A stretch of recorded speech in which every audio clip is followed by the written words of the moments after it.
வாழ்க வையகம், வாழ்க வையகம், வாழ்க வளமுடன். குருவே துணை. அனைவருக்கும் இனிய காலை வணக்கம். ஆசான் அருட்தந்தை வேதாத்ரி மகரிஷி அவர்களது உலக சமாதான கவிதைகள் பார்த்து கொண்டிருக்கிறோம். இன்று கவியன் 98. ஆக்கியவன் விளைவறிந்து அழித்தால் என்ன? மொழி அதனை தாயென்றோம். மனிதனுக்கு முன் பிறந்ததல்ல, அதை நாமே பெற்றோம். வழி வழியாய் வாழ்ந்து வரும் சமுதாயந்தான் வளர்த்தது, இன்னும் வளர்க்கிறது. வேண்டாவெல்லாம் கழிந்ததுண்டு, இனியும் பல கழிய உண்டு. கடைசியிலே ஒரு மொழியே மீதமாகும். அழிப்பதற்கு உரிமையுண்டு, ஆற்றலுண்டு. ஆக்கியவர் விளைவறிந்து முடிவு செய்தால். பொதுவாக மொழியை தாய்மொழி என்று சொல்லும் பழக்கம் நம்மிடையே இருக்கிறது. ஆனால் அருட்தந்தை கேட்கிறார்கள், எப்படி தாய்மொழி என்று சொல்வீர்கள்? தாய் என்றால் நமக்கு முன்பே அவர்கள் பிறந்தவர்கள். மொழி என்ன நமக்கு முன்னே பிறந்ததா? நாம் தானே அதை உருவாக்கினோம். எனவே மொழியை தாய் என்று மதிப்பதற்கு இல்லை.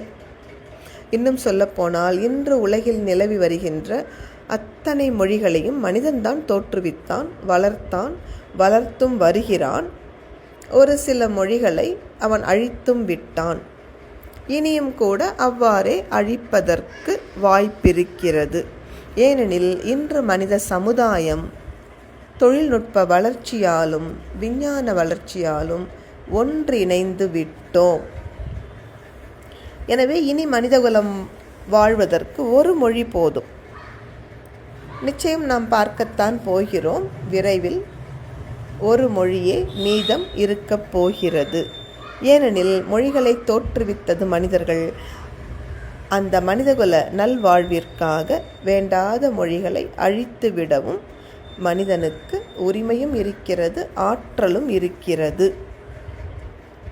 எனவே எந்த ஒரு மொழி மனிதர்கள் நல்வாழ்விற்கு அவசியமோ அந்த ஒரு மொழியை மட்டும் வைத்துக்கொண்டு மற்ற மொழிகளையெல்லாம் காலப்போக்கில் நாம் மெல்ல மெல்ல கைவிட்டு விடலாம்.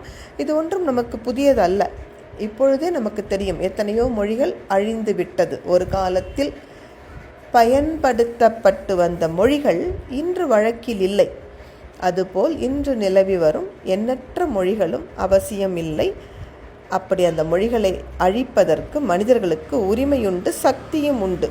ஏனெனில் மொழியை ஆக்கியவர் மனிதர்கள் என்ற காரணத்தால் விளைவறிந்து முடிவு செய்து மனிதர்கள் தேவையற்ற மொழிகளை கைவிட்டு விடலாம். நன்றி. வாழ்க வளமுடன்.